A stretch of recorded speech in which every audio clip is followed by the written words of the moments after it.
Hello, so Sarah and Gary here, and we wanted to come on and just talk a little bit about mental health as it's Mental Health Awareness Week. And we wanted to do it really from a men's perspective and share an experience. And Gary's going to share some of his experiences. Be quite vulnerable, really. Yeah. It's specifically because men don't always talk about these things, so it can be a bit more challenging thinking about what are the signs and some of what are the tools that you can do to help yourself or help somebody else. So Gary, do you want to share a little bit about what happened with you? Here's your cuppa. Okay, over a cuppa. Over a cuppa. So, yeah, 2023, I'd say was probably the most difficult year I've had ever in my life. In terms of, from a health perspective, both physically and mentally. What started off as physical pain as a result of a joint problem very quickly snowballed into a problem that affected multiple parts of my body, and that was at the early part of 2023. And to be honest with you, the way that the pain made me feel at the time was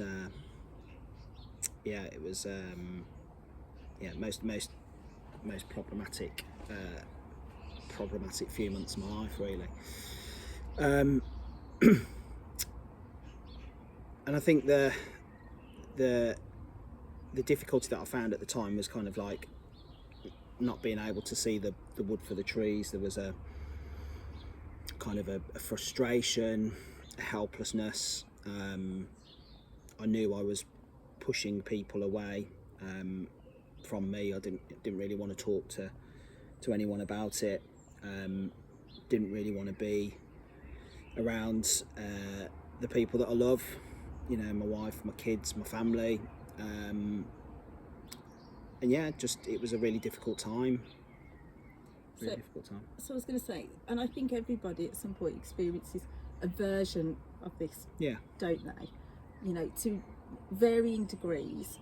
And we've spoke about when you're in that place, these things happen. It's how we respond with them, because we're going to suffer. Everyone's going to suffer an element of mental health. It's about how we build resilience, how we deal with it, and it's really difficult when you are in that place. It's really difficult, but one, we want to talk about what are some of the key signs if you're seeing that from somebody, but also how do you get out of it? Because ultimately, with all the support you can have out there, you are the person who have got to want to take action. You don't always want to do that when you're in that place either. No, it's interesting when you asked me before, like, what did you do to change things? I actually struggled to remember what it was. I think it was a series of things that I tried over a period of time to get myself feeling better, because ultimately you can't just snap yourself out of the way that you're feeling. When you get yourself into a position when you're feeling quite low and lacking energy and just lacking a desire for anything really, I think when you get into that point, you can't just go, right, I'm going to do this and that will completely change straight away. You've got to take some action steps. Action's the key principle. Be kind to yourself, and then you've got to just try and change one thing at a time. That's what I found. There was a series of different things that did work for us, work for me. I use things like journaling, to be more grateful for what I had in my life, gratitude practice. I used a lot of meditation. Meditation I found really, really helpful. Just getting out and walking was a big thing for me as well, because obviously one of my big frustrations was, because of the pain, I couldn't do the exercise that I would normally do and the exercise that I normally enjoy. So rather than focusing on the things I couldn't do, I just went and did something. And a lot of it is what you tell yourself as well, isn't it? Your own language. Probably some of the language I've already used over the last few minutes isn't some of the most positive language. And I think if you're not talking to yourself in a positive way, then how can you expect to act in a positive way? And I think it's trying to find something that brings you some happiness again. So you actually mentioned a few months after the problem started, you saw a change in me after we went to, I was well enough at this point to go to a gig. So putting myself in an environment where I was with you, enjoying some time with you, in a space where like music's a big passion for us both. You know, being in that space changed the way that I felt. And also we went away, we changed the whole environment. So we went to Manchester, we saw a great singer called Louis Dunford who talks, his songs are actually storytelling a lot about mental health as well. So it was an incredible time. And I was like, for the first time in a long time, I've seen my Gary back, which was amazing. But it wasn't, you know, it's a road to recovery, but it was all those little steps. And the other thing I would say from a health point of view, because it's movement, it's mindset, but actually what you're putting in your body, because you stopped drinking. Yeah. Because you're like, I just do not want alcohol. I just need to help my immune system. So I think often when we don't feel great, we tend to also, with stress, grab a glass of wine or grab a beer. Like, we are all guilty of this, but also the food that we eat. And you know, 90% of our happy hormone lives in our gut too, but also alcohol is such an immune depressant that's important. So all of these things compound and add together. It's never one thing. And I asked you, do you think doing meditation helped you? Because it's a practice you've done for 3 or 4 years. You don't always see it at the time, but do you think if you hadn't have been doing some of these things, you would have been in a different place? Yeah, 100%. I think when I look back now, you know, 12 months down the line and reflect on what happened last year, because ultimately it affected the majority of my year last year in terms of, you know, the problems that I had impacted on how much I could work, which then obviously you know, had a significant impact on sort of economic consequences, which again led to more frustration. You know, you keep going around in this and kind that of is the challenge when you're self-employed and you can't work as much as well. So then you've got that added stress. So you keep going around in this little hamster wheel. But going back to your question, I think if I hadn't been doing mindfulness practice in the couple of years before this, I think I probably would have gone down a bigger rabbit hole, and I think it would have taken longer to turn things around. And that's quite a scary thought as well. Well, it's interesting. Quite a scary thought. Because I heard a quote the other day, is if you want to do something one day, it needs to start today, because we've got to future-proof our future selves. Because it's not about how we're going to feel at 60 and 70. Well, it is, but all of those things have to happen earlier to also, prepare yourself for impact, ultimately.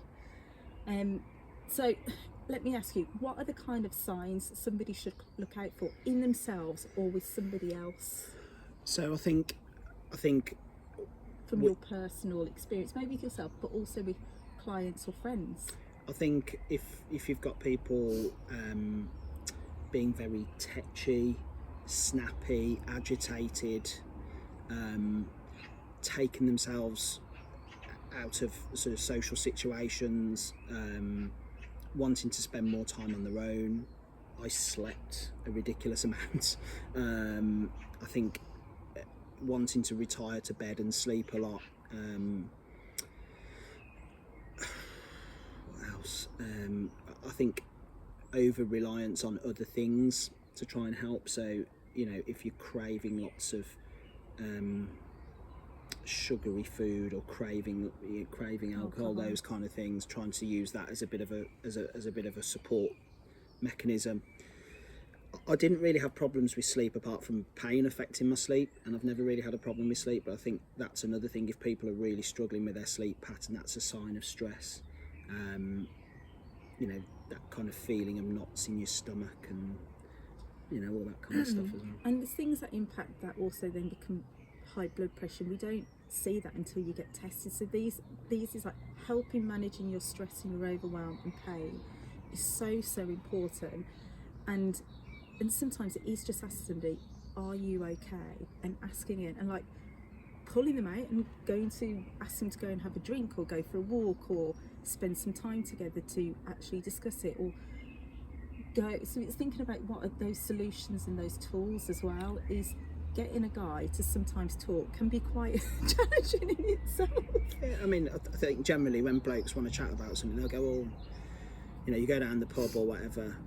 You know, it's that classic, isn't it? When I cook, like if I go meet my mate Sarah, go, "Oh, what did you talk about at the pub?" And it's like nothing, because you just talk nonsense most of the time.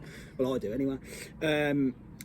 So I think, you know, find somebody to talk to. You know, often that might be somebody that's very neutral to the process, that doesn't have any kind of already have sort of some beliefs about what's going on and things like that, so they're very neutral to the problem, and just ultimately just take some action. You know, just do something to try and move the dial, and because what's the quote that Mo Gaudet said about stress? It's about it's about how you deal with stress. It's not about, stress isn't the problem, it's how you deal with the stress that's the problem. That's the issue. It's about how you're responding to it. And we're all capable of responding to stress differently. Yeah. So it's having that toolbox that you can dip into when you need to pull out, and be it that if you need to, you know, when you need to talk to someone, I would say talk to somebody. Yeah. And from my point of view, I could tell when Gary wasn't in a good place, and I'd be like, talk to me, but also I felt like I needed to give you space at time. Yeah.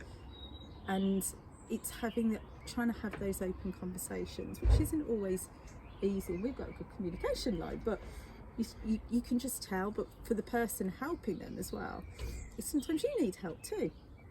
But from your point of view, it is, you know, doctors, healers.